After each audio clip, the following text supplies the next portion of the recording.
Bismillahirrahmanirrahim. Alhamdulillahi Rabbil Alamin. Wa bihi nasta'in. Allahumma salli wa sallim wa barik ala Sayyidina Muhammad wa ala alihi fi kulli lamhatin wa nafasin adada ma wasi'ahu ilmullah. Rabbi syrah li sadri wa yassir li amri wa hlul 'uqdatam min lisani yafqahu qawli wa la hawla wa la quwwata illa billahil aliyyil 'azim. Ilahi anta maksudi wa ridhaka matlubi, a'tini mahabbataka wa ma'rifataka. Assalamualaikum warahmatullahi ta'ala wabarakatuh. Alhamdulillah wa syukurulillah. Kita bersyukur kepada Allah Subhanahu wa ta'ala yang telah memberikan hidayah dan taufik. Mudah-mudahan kita sentiasa dikurniakan Allah hidayah dan taufik. Sidang pendengar yang dimuliakan, Kuliah Masjid Abidin pada malam ini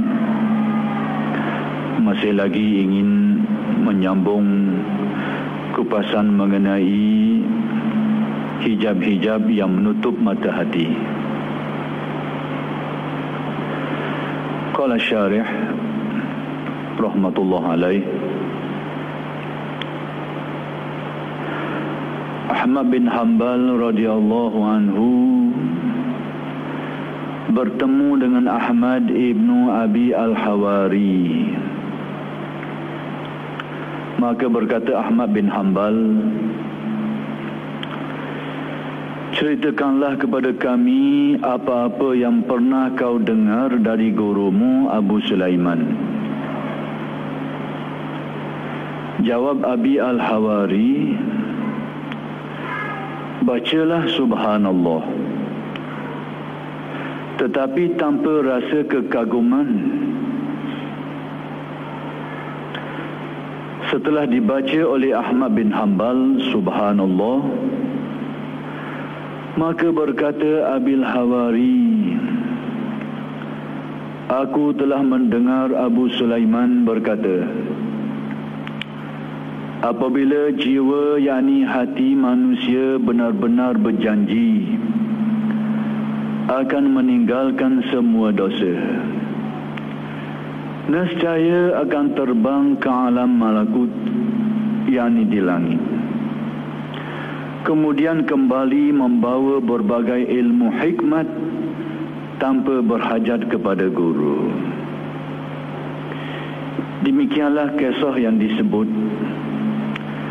berkait dengan dua orang tokoh.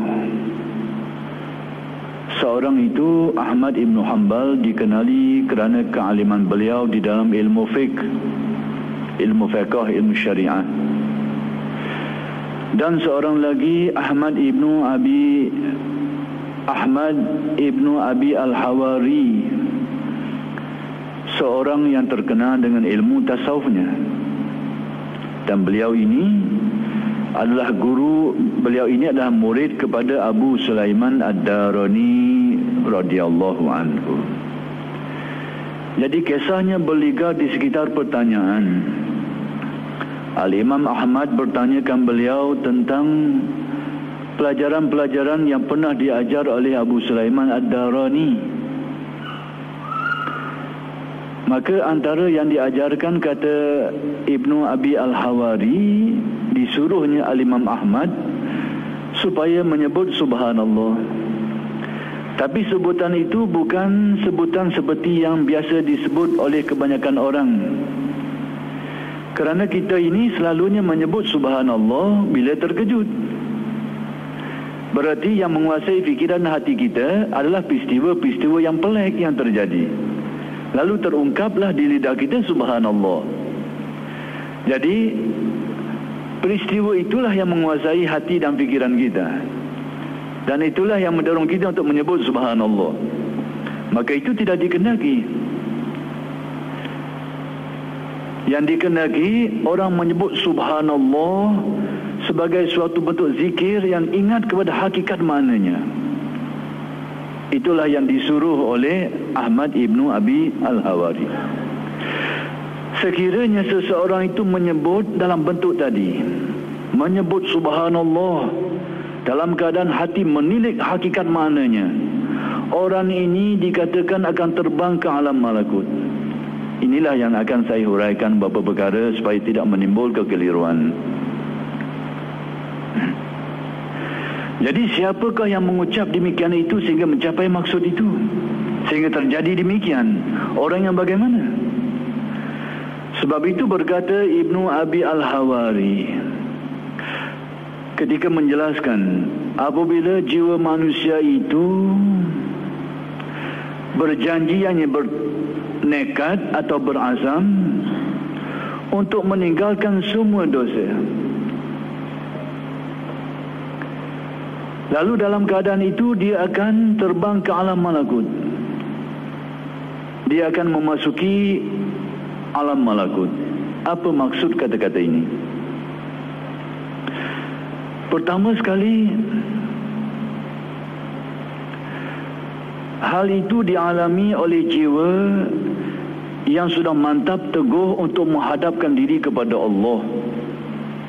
Itulah yang disebut oleh Ibnu Abi Al-Hawari. Orang yang jiwanya nekat berazam untuk meninggalkan kemaksiatan. Hatinya, dalam bahasa yang mudah, kiblat hatinya itu sudah berpaling daripada dunia kepada Allah. Kiblat hatinya itu sudah bebas daripada pengaruh hawa nafsu. Inilah sebenarnya yang dikatakan tarekat. Hati manusia mula dibersihkan daripada ikatan dan pengaruh tarikan-tarikan nafsu, lalu menghadap kepada Allah. Permulaan hati yang berhadap kepada Allah, timbulnya kesedaran. Bila kuat kesedaran ini, dia akan membuahkan maqam tawakal. Lalu bersih lagi hatinya menghadap kepada Allah, melihat kebenaran kewujudan Allah, lalu melihat kefanaan makhluk ini, lalu timbullah maqam zuhud. Hati terus bertawajuh kepada Allah, melihat kepada kebenaran keesaan sifat-sifat Allah, lalu melihat kepada sifat-sifat makhluk semacam sudah tidak ada lagi. Teguh pandangan ini di dalam hati, menimbulkan maqam apa yang disebut sebagai maqam fakir. Setelah melihat segala sifat makhluk sudah tidak ada erti, yang sebenar memiliki sifat-sifat kesempurnaan hanya Allah. Apabila hati manusia memandang ke situ dan teguh pandangan itu, itulah yang dinamakan maqam fakir. Maka demikianlah hati terus menerus bertawajuh kepada Allah, melihat kepada mana-mana ketuhanan Allah Subhanahu wa ta'ala. Proses-proses inilah yang dikatakan tariqah, tarekat bahasa kita.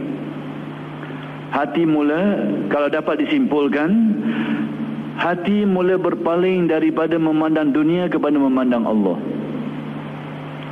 Jadi apa yang disebut tadi, apabila jiwa manusia nekat untuk meninggalkan maksiat, sebenarnya membayangkan ehwal tadi. Orang yang hatinya mula menyelami alam-alam makrifat. Kalau begitu kedudukannya, maka dikatakan dia akan menyelami alam malakut. Apakah alam malakut ini? Ada dua alam yang perlu kita kenali. Satu, alam asy-syahadah, alam zahir. Disebut juga sebagai alamul mulki, alam nyata. Dan ada alam al-malakut, alam yang tersembunyi, alam ghaib. Apakah alam syahadah itu? Alam syahadah, alam nyata, alam fizikal, alam yang dapat dikesan oleh panca indera dan peralatan-peralatan tertentu. Sama ada menerusi penglihatan kita, atau pendengaran kita, atau rasa kita, sentuhan kita, atau alat-alat yang boleh membantu.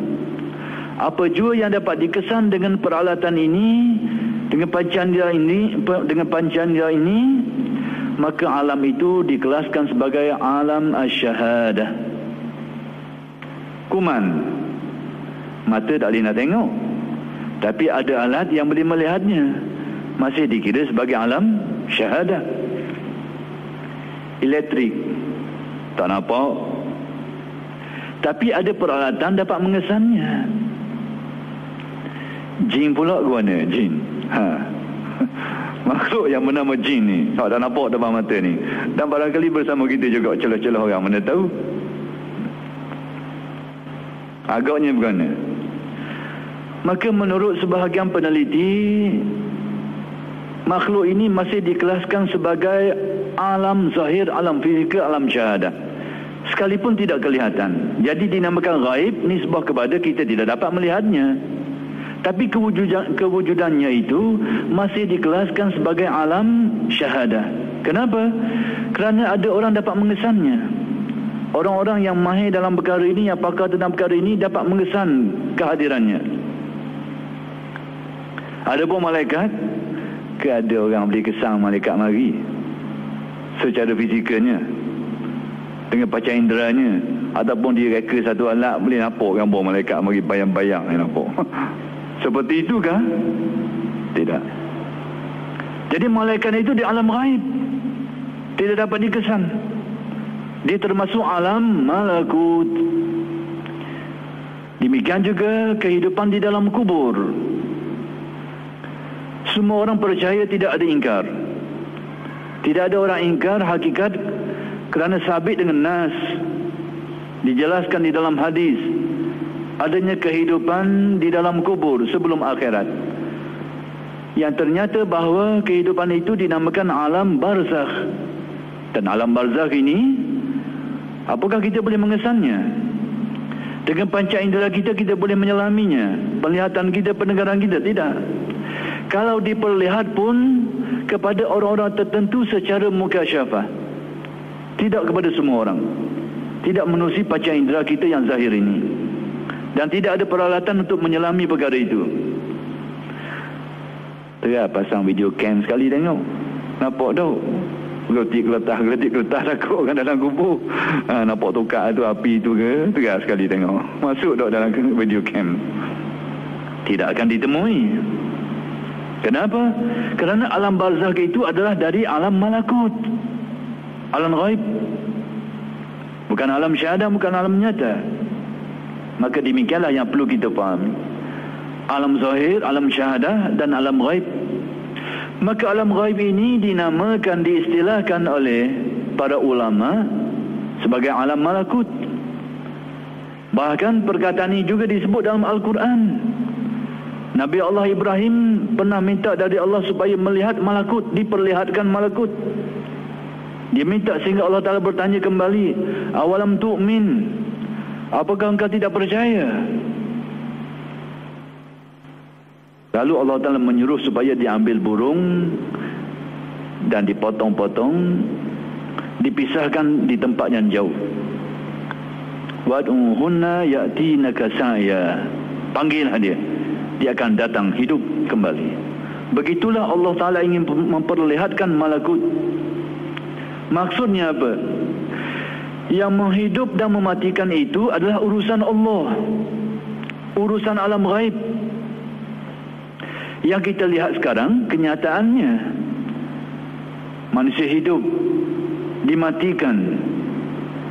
Proses-proses itu, kejadian-kejadian itu semata-mata perbuatan Allah, menghidup dan mematikan. Maka hal itu dari dimensi ketuhanannya disebut sebagai malakut, alam ghaib. Kita melihat ke proses menghidupkannya itu? Tidak. Bolehlah kita tengok sebahagian daripada proses-proses fizikalnya, tapi tidak proses menghidupkannya. Itu semata-mata kuasa mutlak Allah Subhanahu wa Ta'ala, menghidupkan dan mematikan. Kejadian ini berlaku, kita hanya melihat kesannya saja. Hakikat sebenar menghidup dan mematikan itu adalah dari alam ghaib yang dinamakan sebagai malakut. Kita hanya melihat kesannya, tapi tidak melihat hakikat sebenarnya. Jadi Allah Ta'ala dikala ingin memperlihatkan hal ini kepada Nabi Allah Ibrahim, disuruh supaya melakukan perkara tadi. Binatang itu, burung itu dipotong-potong. Sudahlah dipotong-potong, letak tempat jauh-jauh pula tu, letak di situ, letak di sini. Lalu diperlihatkan Allah bagaimana dihidupkan. Masya Allah, Allah ingin memperlihatkan. Maka demikianlah, malakut itu alam ghaib, dan kita tidak terpisah dari ini. Dimensi ketuhanannya, dimensi ghaibnya. Sebahagian ahli tasawuf membahagikan alam ghaib kepada beberapa nama, melihat kepada fokus-fokus tertentu. Dinamakan malakut, jabarut, lahut, istilah mereka itu. Kalau malakut disebut dalam Al-Quran, ada juga perkataan ini dalam hadis. Jabarut ada dalam hadis. Lahut ini sejauh yang saya teliti tidak ditemui, tapi perkataan yang semakna dengannya disebut Zul Azamah di dalam hadis Nabi. Tuan-tuan tengoklah doa Nabi ketika bersujud di dalam solat tahajudnya. Antara kalimat-kalimat yang disebut oleh Nabi perkataan ini, malakut, jabarut dan Zul Azamah. Cuma disusun kembali oleh ulama tasawuf menjelaskan tentang tingkatan-tingkatan alam ghaib ini kepada malakut, jabarut dan lahut. Malakut merujuk kepada perbuatan-perbuatan Tuhan, yakni yang paling dekat, dimensi paling dekat dengan kejadian-kejadian yang terjadi pada makhluk, dinamakan malakut. Lalu kalau menjurus kepada sifat-sifat Tuhan, dinamakan jabarut. Lalu melihat dari sudut keesaan zat Tuhan itu, dinamakan lahut. Istilah saja, tapi semua itu termasuk di dalam alamul ghaib. Hanya kita mempelajari ilmunya, memahaminya, tapi tidak dapat melihat hakikat sebenarnya. Jadi maksud kata-kata Ibnu Abi Al-Hawari tadi itu, apabila seseorang manusia nekat untuk tidak melakukan dosa, dia membayangkan satu situasi rohani, yakni rohani yang mula memandang ke hadrat Allah, tidak lagi memandang kepada alam syahadah, alam nyata ini. Maka dikala itulah dikatakan dia mula memasuki alam malakut. Mata hatinya, pandangan imannya mula melihat rahsia-rahsia asma dan sifat-sifat Allah Subhanahu wa taala dengan pandangan mata hati dan hal-hal yang berkait dengannya. Itulah yang dikatakan sebagai malakut, alam ghaib. Hari ini kita perhati depan mata kita, pokok-pokok tu tumbuh-tumbuh dekat rumah kita tu. Hari-hari kita perhati pokok pisang, pokok nyo tumbuh. Begitulah patternnya. Pokok pelang tu lah. Apakah pokok ini mengatur urusannya sendiri? Otak pun tak ada. Kita ni, kita biasalah, kita urusan kita ada otak. Kena sabar sikit. Ni pokok-pokok ni, otak pun tak ada. Tapi begitulah tumbuhnya. Pelang pun tumbiklah pokok pelang, tak tumbik pokoknya. Tak tumbik pokok durian. Diatur, diurus. Siapa yang mengurus? Maka itulah, di sebalik itulah malakut, kerajaan Allah. Perhatikan itu. Pokok-pokok ni, apa yang tumbuh gitu tu? Dengan daun-daunnya sama besar tu. Apa tak besar sebelah? Ataupun dahan-dahan terurus. Dan kita pun ni, kita makan macam-macam. Ada belaka kita makan. Tom yam pun orang kau, seekor pun bahan belaka. Macam-macam jenis makanan masuk dalam perut kita ni. Apakah kita mengurus makanan itu sehingga dia terurus ke seluruh badan kita? Pernahkah kita mengurus sepanjang umur kita? Pernahkah sekali satu saat kita mengurus makanan-makanan itu? Ejah, Mata sini sikit, kepala sikit, ke kaki sikit. Pernahkah kita urus? Tidak pernah. Tapi diuruskan. Siapa yang menguruskan? Malakut, kerajaan Allah. Sebab musabaknya macam-macam lah. Tidak pernah kita uruskan perkara itu. Jadi hakikatnya di sebalik alam syahadah, alam nyata ini ada malakut, ada kerajaan Allah. Maka sesiapa yang hatinya nekat seperti tadi, bertawajuh ke alam makrifat, dia akan menyelami alam malakut itu, melihat kenyataannya dengan pandangan iman, apa yang dinamakan basirah, mata hati. Tapi bagi yang tidak ke situ, dia hanya melihat fenomena alam. Tengok hidup, mati, tumbuh, mati pokok. Orang ni dapat itu, orang ni dapat ni. Hanya melihat fenomena alam, tapi tidak melihat kerajaan yang mengatur di sebaliknya. Kenapa? Kerana hatinya tadi duk bolok dengan benda lain. Bolok, ditarik dengan pengaruh nafsu. Dihijab itu, hijab ini. Terlupa dia memandang. Sebab apa saya kata terlupa? Kerana dia percaya. Kalau orang tanya siapa yang menghidup, siapa mematikan, Allah dijawabnya. Tapi apabila melihat kenyataan itu, kejadian itu, sikit pun dah ingat. Kenapa? Kerana dia tasdik. Imannya bertaraf tasdik, hanya dibenarkan, tapi tidak disaksikan di mata hati. Maka disebut tadi, orang yang begitu keadaan jiwanya, memperlihatkan jiwanya sedang mengalami proses pembersihan. Lalu kalau begitu, dia akan menyelami alam malakut.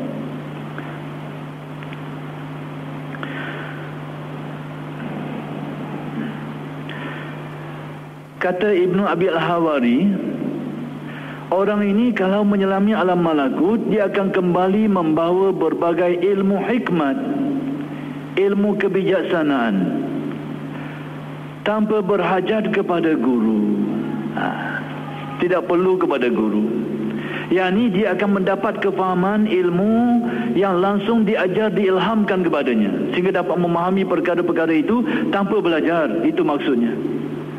Bukan berarti tanpa guru seolahnya menganjurkan kita supaya jangan berguru, jangan salah faham. Tanpa guru di situ dengan makna orang ini kalau menyelami alam itu, dia akan mendapat ilmu diilhamkan Allah tanpa menerusi pembelajaran menurut kaedah biasa. Itu maksudnya. Bukan bermaksud seolahnya menganjurkan boleh orang menyelami alam ini tanpa guru. Inilah yang perlu kita sedari, fahami baik-baik. Dan banyaklah timbul masalah di kalangan orang kita. Kaedah ulama ahli tasawuf sudah menetapkan. Saya terpaksa menjelaskan perkara ini berkali-kali kerana masalah ini berlaku di merata-rata tempat. Masalah disiplin yang ditetapkan di dalam kaedah ilmu tasawuf, bahawa seseorang itu perlu berguru untuk mempelajari tasawuf yang khusus, menyelami alam ma'rifat secara khusus, perlu bahkan wajib dia berguru. Ini disiplin yang ditetapkan di dalam pengajian ilmu tasawuf. Tapi kedengaran sesetengah pihak yang tidak mahu menerima hakikat ini, lalu membuat fatwa sendiri, boleh tanpa berguru menyelami alam ini. Inilah yang ingin saya jelaskan. Lalu bagaimana? Merujuk kepada ayat-ayat Al-Quran dan hadis-hadis Nabi SAW, ternyata saranan supaya berguru itu jelas. Nabi sendiri pun semacam boleh dikatakan ada malaikat yang memberikan pelajaran kepadanya. Sekalipun Nabi itu diajarkan langsung oleh Allah, maka dari sudut tertentu ada malaikat yang mengatur, yang menguruskan, yang memberikan pelajarannya. Dalam peristiwa Isra Mi'raj, Nabi bersama dengan Jibril alaihi salam. Seolahnya Jibril itu menjadi guru yang mengajarkan Nabi, menjelaskan hal-hal yang berlaku dalam sepanjang perjalanan Mi'raj Nabi SAW. Jadi banyak ayat-ayat Al-Quran yang menjurus ke situ. Wattabi' sabila man anaba ilayya. Ikutilah jalan orang-orang yang sudah pun kembali kepadaku. Kita disuruh ikut orang yang sudah berjaya kembali ke jalan Allah. Memang kita sudah ada Al-Quran, sudah ada hadis, tapi untuk memahami keilmuan Al-Quran dan hadis itu perlu kepada orang-orang yang berkepakaran. Perlu kepada orang yang berkepakaran. Jadi dapat saya simpulkan bahawa para ulama ahli tasawuf setelah meneliti dalil-dalil Al-Quran dan hadis, mereka membuat kesimpulan tadi. Wajib berguru terutamanya dalam hal mempelajari ilmu tasawuf secara khusus. Tapi tidaklah semua perkara. Hal ini perlu kita fahami baik-baiklah. Mereka itu menjelaskan begini. Kalaulah tasawuf yang kita nak tempuh itu tasawuf yang bersifat tasawuf at-taqwa, mujahadah at-taqwa, yakni usaha kita untuk melaksanakan apa yang diperintahkan oleh Allah dan meninggalkan yang dilarang, untuk melaksanakan solat, puasa dan sebagainya. Itu sebahagian daripada tuntutan tasawuf yang dinamakan, peringkat itu dinamakan sebagai mujahadah at-taqwa. Mujahadah untuk melaksanakan perintah Allah yang wajib dan meninggalkan larangan Allah yang diharamkan. Larangan-larangan, yakni pengharaman perkara-perkara yang diharamkan oleh Allah Subhanahu wa taala. Untuk menempuh mujahadah ini, menurut mereka itu tidak perlu kepada berguru. Sesiapa yang dapat memahami perkara itu sudah cukup. Tapi kalau ada orang yang mengajarkan, itu lebih baik. Tapi bagi orang yang ingin menempuh satu bentuk mujahadah yang bersifat dalaman sikit, proses untuk menyucikan hati, membuang sifat-sifat yang mazmumah, menggantikannya dengan sifat-sifat yang mahmudah. Nak buang sifat lalai hati supaya timbul khusyuk, nak buang keluh kesah sehingga timbul redha, tenang, nak buang pengaruh-pengaruh nafsu sehingga hati itu tunduk, cenderung mudah untuk melaksanakan perintah Allah. Proses-proses dalaman manusia ini. Proses ini dikenali di sisi mereka itu sebagai mujahadah al-istiqamah. Mujahadah istiqamah, untuk membetulkan hal ehwal dalaman kita, untuk merubah dia itu, membuang sifat yang buruk kepada sifat yang baik. Mujahadah ini untuk menempuhnya, mereka sangat menuntut supaya ada orang yang memimpin, atau bahasa yang mudah, ada gurunya. Tapi mereka tidak memistikan, tidak menjadi kewajipan lagi, tapi sangat dituntut. Kenapa?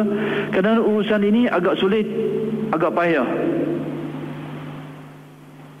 Agak payah nak membuang sifat-sifat ini.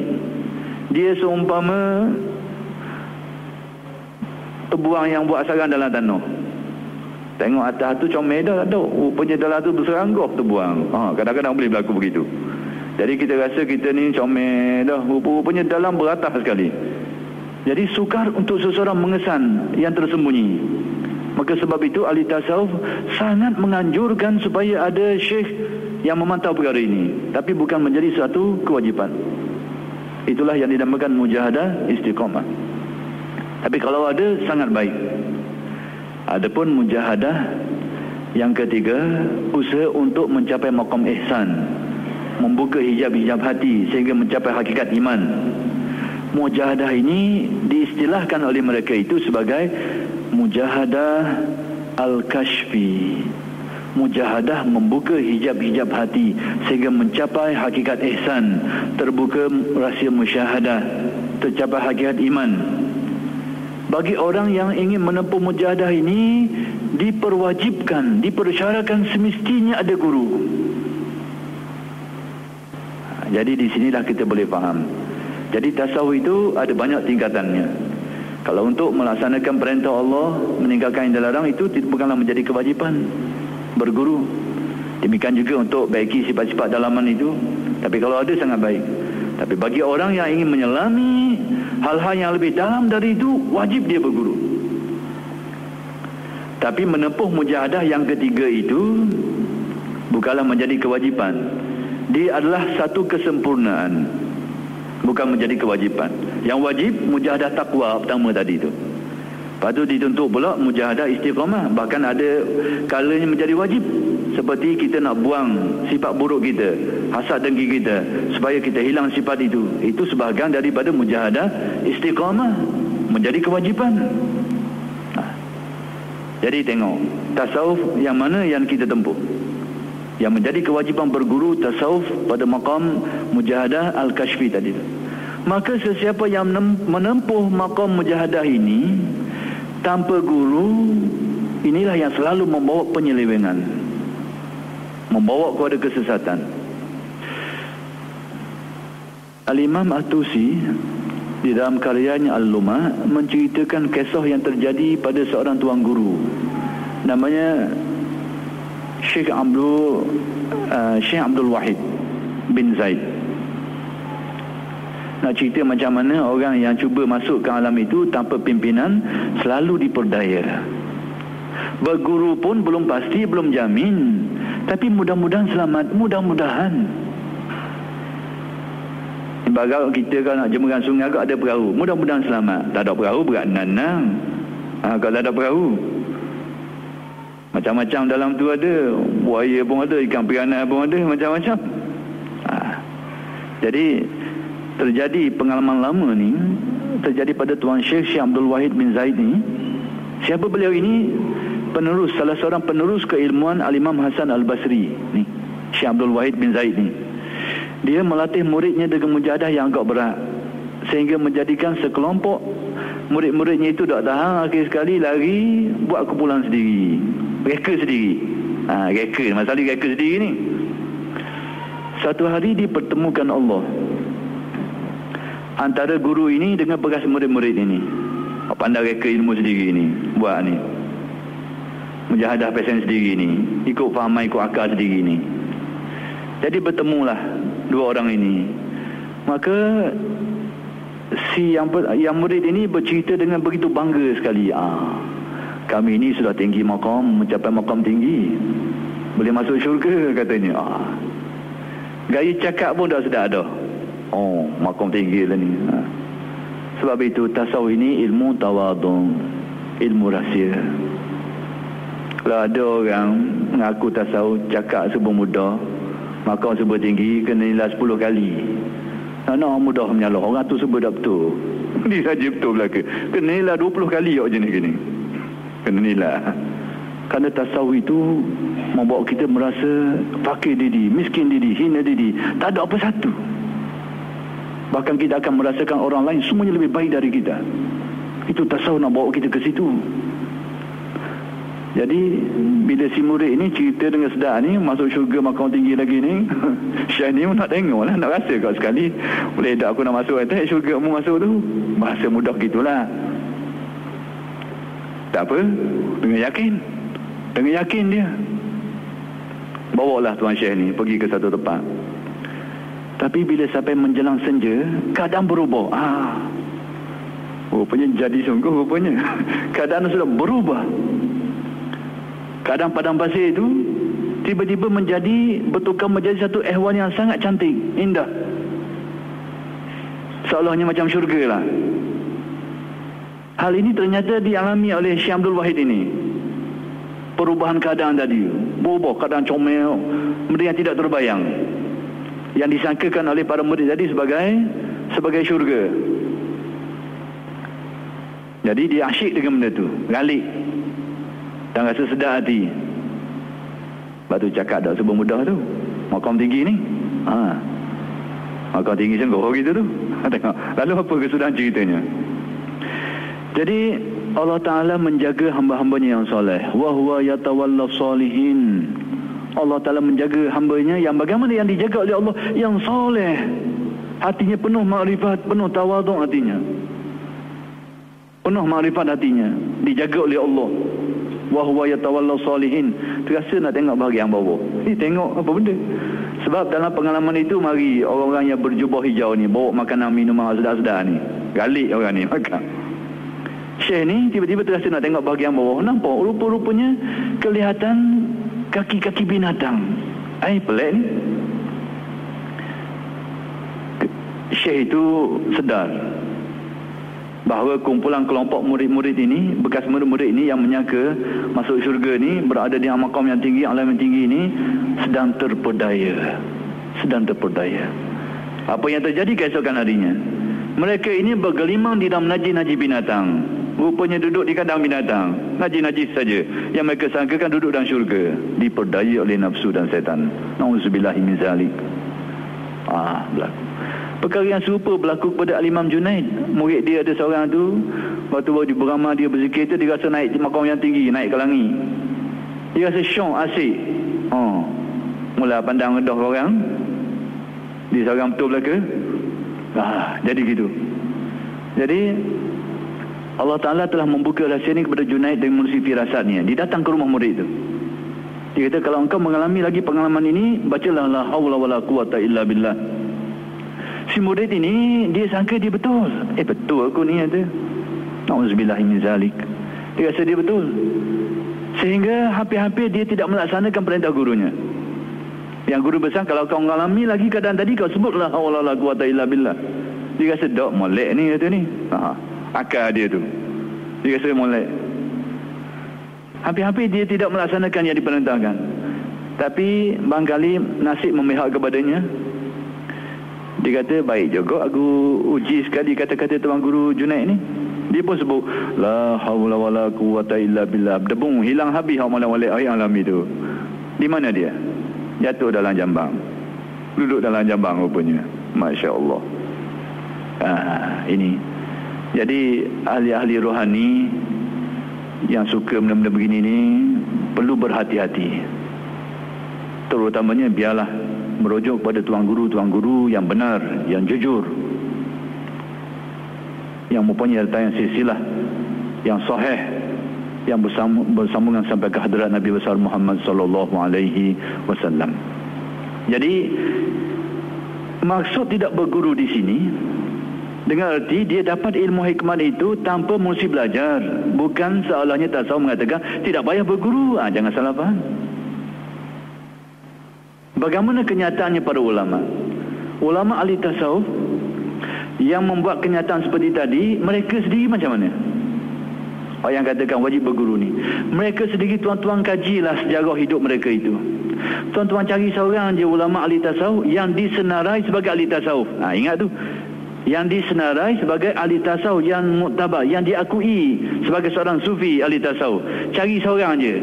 Orang yang mengaji sendiri tak ada guru. Cari seorang kalau ada. Termasuk Al-Ghazali. Cuma ada orang dibaca kisah tu, mula dia faham, mula buat tafsiran sikit lah. Dia kata Ghazali pun tak berguru. Saya faham maksudnya tu. Dia baca kitab Syekh Abdul Halim Mahmud ketika syarah Al-Munqidh min ad-Dalal, Qadiyat at-Tasawuf Al-Munqidh min ad-Dalal, kisah sejarah Al-Ghazali yang ditulis oleh Ismail Al-Farisi. Dia kata, memang Ghazali kata satu ketika dia pernah belajar dengan Abu Ali Al-Farmadi. Abu Ali Al-Farmadi ini mengajarkan kepada beliau kekunci tarekat. Tapi ternyata Imam Ghazali semacam belum mencapai maksudnya. Tapi dia berguru. Kita perlu faham. Saya kata orang yang menjelaskan peristiwa ini lalu membuat kenyataan Ghazali sendiri pun sampai ke makam itu tidak berguru, tidak tepat, tidak betul. Kenapa? Dia tak faham disiplin ilmu tasawuf. Satu. Yang kedua, dia baca waktu sutir je, dia tak baca kitab-kitab lain. Tak masalah saya detail sikit hari ni. Kalau bab-bab ilmiah ni terpaksa saya detail sikit lah. Kalau tidak kita main gaya kapung je. Tak payah jemput kitab-kitab pun. Jadi saya jelaskan sikit lah. Nanti saya akan sambung kenyataan ini pada minggu-minggu akan datang lagi lah. Cuma nak beritahu bahawa saya tidak setuju dengan kenyataan tadi itu. Atas dasar pertama sekali Al-Imam Al-Ghazali ini dalam kitab-kitab yang lain dia menyatakan wajib berguru.